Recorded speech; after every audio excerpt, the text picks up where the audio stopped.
Por la señal de la Santa Cruz, de nuestros enemigos, líbranos, Señor Dios nuestro, en el nombre del Padre, del Hijo y del Espíritu Santo. Amén. Señor mío y Dios mío, creo firmemente que estás aquí, que me ves, que me oyes. Te adoro con profunda reverencia, te pido perdón de mis pecados y gracia para hacer con fruto este rato de oración. Madre mía Inmaculada, San José, mi Padre y Señor, Ángel de mi guarda, interceded por mí.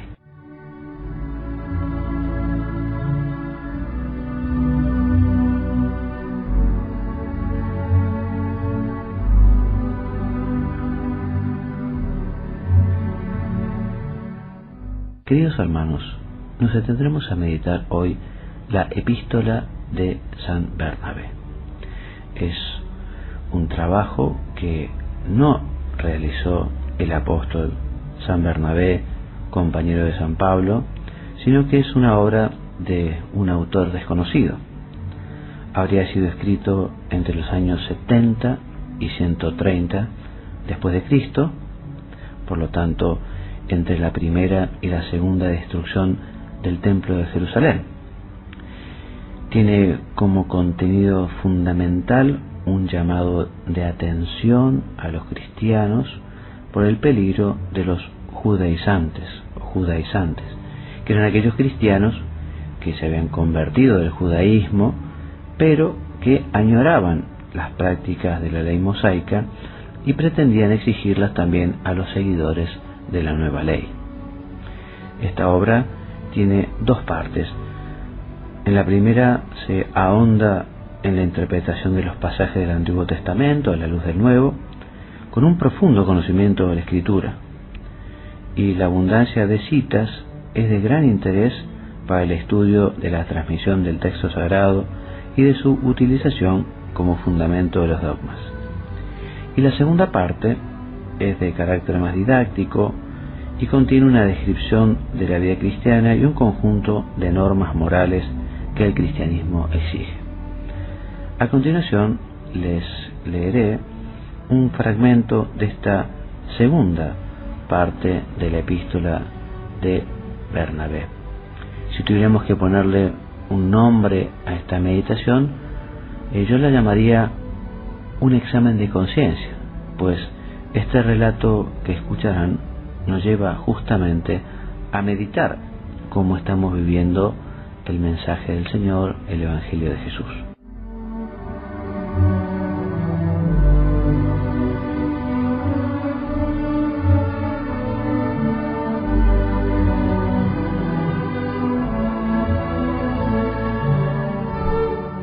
Este texto, este fragmento se titula Los dos caminos y dice así: dos caminos hay de doctrina y de poder, el de la luz y el de las tinieblas, pero es la diferencia entre los dos caminos grande, pues sobre uno están establecidos los ángeles de Dios, portadores de luz, y sobre el otro los ángeles de Satanás.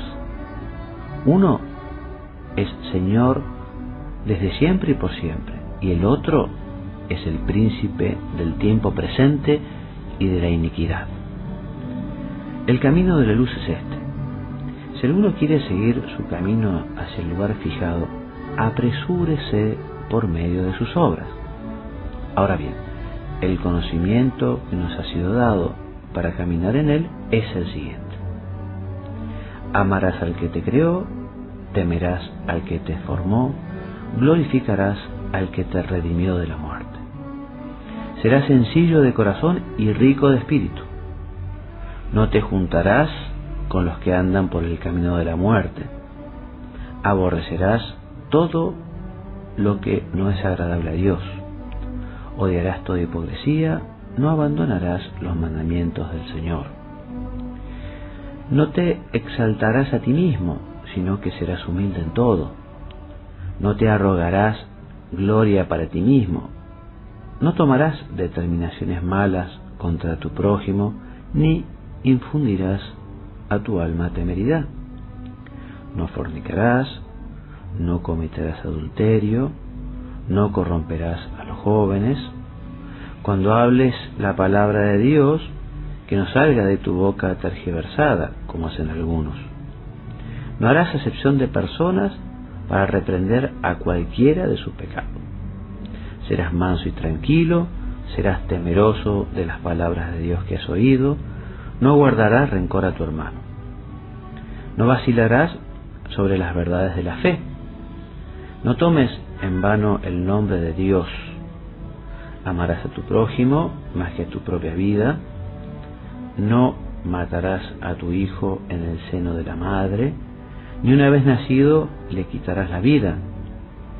No dejes sueltos a tus hijos o a tus hijas, sino que desde su juventud les enseñarás el temor del Señor.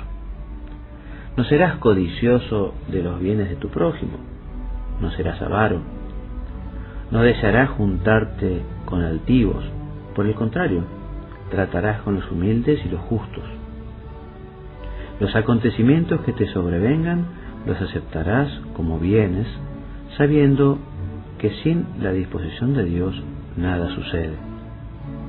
No serás doble ni de intención ni de lengua. Te someterás a tus amos como imagen de Dios, con reverencia y con temor. No mandes con dureza a tu esclavo o a tu esclava, que esperan en el mismo Dios que tú, no sea que dejen de temer al que es Dios de unos y otros, porque no vino Él a llamar con acepción de personas, sino a los que preparó el Espíritu. Compartirás todas las cosas con el prójimo. No dirás que son de tu propiedad, pues si en lo imperecedero sois partícipes en común, cuanto más en lo perecedero. No serás precipitado en el hablar, pues red de muerte es la boca. Guardarás la castidad de tu alma. No seas de los que extienden la mano para recibir y la encogen para dar. Amarás como a la niña de tus ojos, a todo el que habla del Señor. Día y noche te acordarás del día del juicio y buscarás cada día la presencia de los demás cristianos, bien trabajando y caminando para consolar por medio de la palabra, bien meditando para salvar un alma con la palabra, bien trabajando con tus manos para rescate de tus pecados. No vacilarás en dar, ni cuando des murmurarás, sino que conocerás quién es el justo remunerador del salario. Guardarás lo que recibiste sin añadir ni quitar nada. Aborrecerás totalmente el mal, juzgarás con justicia. No serás causa de cisma, sino que pondrás paz y reconciliarás a los que contienden. Confesarás tus pecados, no te acercarás a la oración con conciencia mala. Este es el camino de la luz. El camino del demonio es tortuoso y está repleto de maldición, pues es un camino de muerte eterna en medio de tormentos, en el que se halla todo lo que arruina el alma: idolatría, temeridad, arrogancia de poder, hipocresía, doblez de corazón, adulterio, asesinato, robo, soberbia, transgresión, engaño, maldad, vanidad, hechicería, magia, avaricia, falta de temor de Dios, perseguidores de los buenos, aborrecedores de la verdad, amantes de la mentira, desconocedores del salario de la justicia, no concordes con el bien ni con el juicio justo, despreocupados de la viuda y del huérfano, no vigilantes para el temor de Dios, sino para el mal, alejadísimos de la mansedumbre y de la paciencia, amantes de la vaciedad, perseguidores de la recompensa, despiadados con el pobre, indolentes ante el abatido, inclinados a la calumnia, desconocedores del que los ha creado, asesinos de niños, destructores de la obra de Dios, que vuelven la espalda al necesitado, que abaten al oprimido, defensores de los ricos, jueces injustos de los pobres, pecadores en todo.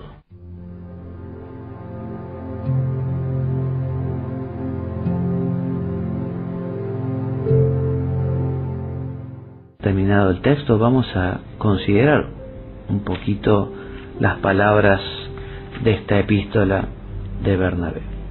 Ya comprenderán por qué les decía que si tuviera que ponerle un nombre a esta meditación, la llamaría examen de conciencia, porque el autor justamente se dedica a hacer un elenco bastante pormenorizado, con mucho detalle, explicando cuáles son las obras buenas que debe vivir el cristiano y cuáles son las malas de las que debe apartarse.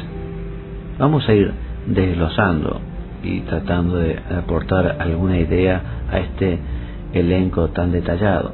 Quizá no lleguemos a explicarlo todo en este rato de oración, pero por lo menos avanzaremos un poquito y trataremos de hacer entonces ahora nuestro examen de conciencia con esta epístola de San Bernabé.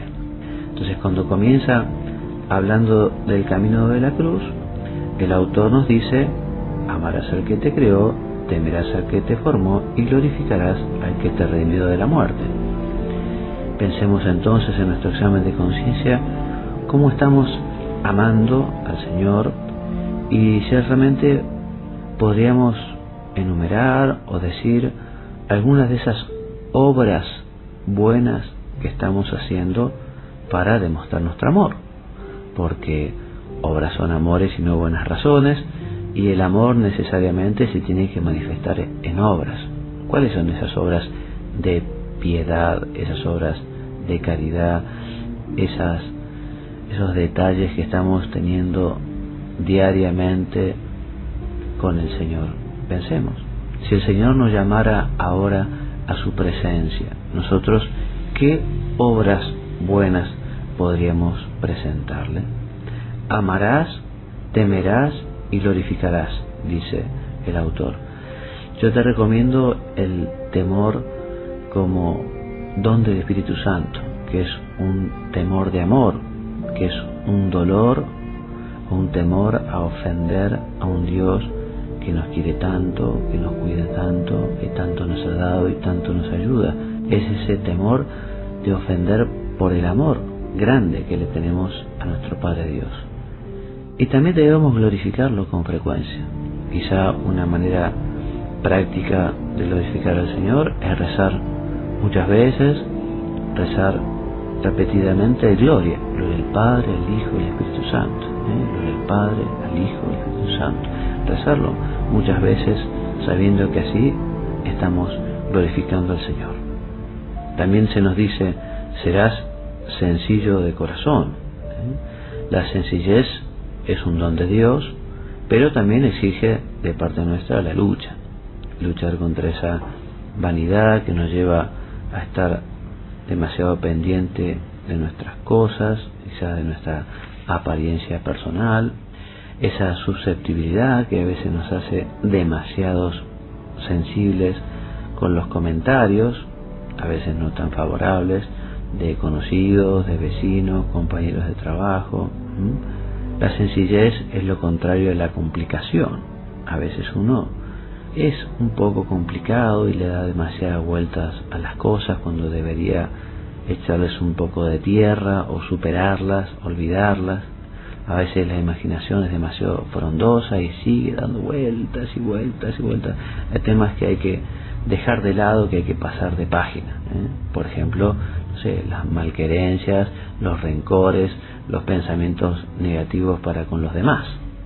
También se nos dice: no te juntarás con los que andan por el camino de la muerte. En ese sentido, nosotros no vamos a juntarnos con ellos si es que no los podemos cambiar. Si el ambiente es tal que nos arrastra, evidentemente vale la pena apartarse. Pero amigos podemos tener de todo tipo. También gente que no es mal, que no es buena y que va por el camino del mal. Pero evidentemente ellos tienen que saber muy bien cuál es nuestra forma de pensar, de ver las cosas, cuál es nuestra forma de vivir, y respetarán. Quizá ellos no lo quieran compartir, en fin, quizá ellos no quieran vivir como nosotros, pero bueno, nosotros tenemos que ser personas abiertas y querer a todos, Quizá el día de mañana, cuando sepan responder a ese llamado del Señor a la conversión, y bueno, tendrán a alguien cercano que les podrá orientar hacia la confesión, o podrá explicarles cómo se hace oración, cómo se pide perdón al Señor, etc. Se nos recomienda tener también aberración a todo lo que es desagradable a Dios, ¿no? Aborrecerás todo lo que no es agradable a Dios. Y pensemos, con el pecado venial, nosotros a veces transigimos, porque a veces uno dice, bueno, esto no es tan grave, esto no es una ofensa grave a Dios, con esto yo no pierdo la gracia santificante.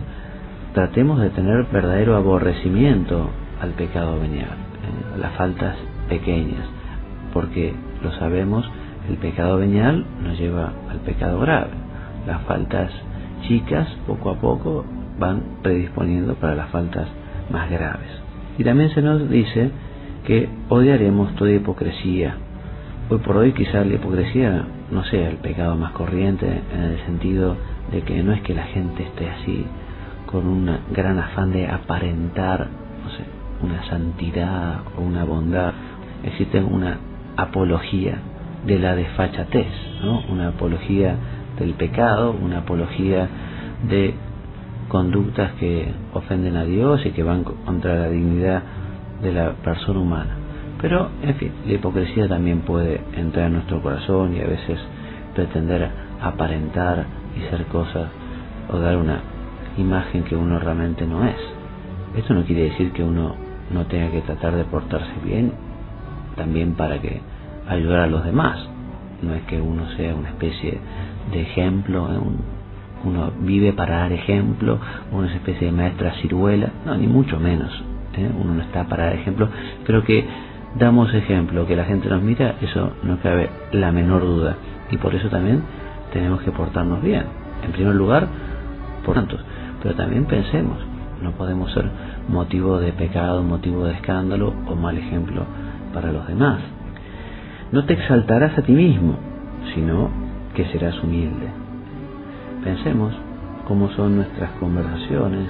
A veces uno exagera demasiado las cosas para quedar bien, Mucho más triste es que uno diga mentiras para justamente vanagloriarse, así mandándose la parte, contando historias. Vamos a ser personas divertidas, alegres, pero siempre diciendo la verdad y siempre pasando un poco desapercibido, en el sentido de no caer en la ridiculez de ponerse uno como ejemplo o hablar yo, y lo único que le importa es, en fin, lo que uno dice o lo que dicen los demás, etcétera, etcétera, etcétera. También se nos dice que tenemos que procurar no tomar determinaciones malas contra el prójimo. En ese sentido tenemos que estar lejísimos de todo lo que pueda ser la venganza, ¿no? La venganza es algo malísimo, pero además también saber perdonar. En eso nos reconocerán a nosotros los cristianos, en que amamos a los demás, en que amamos al prójimo, en que perdonamos. ¿Y qué es esto de la temeridad?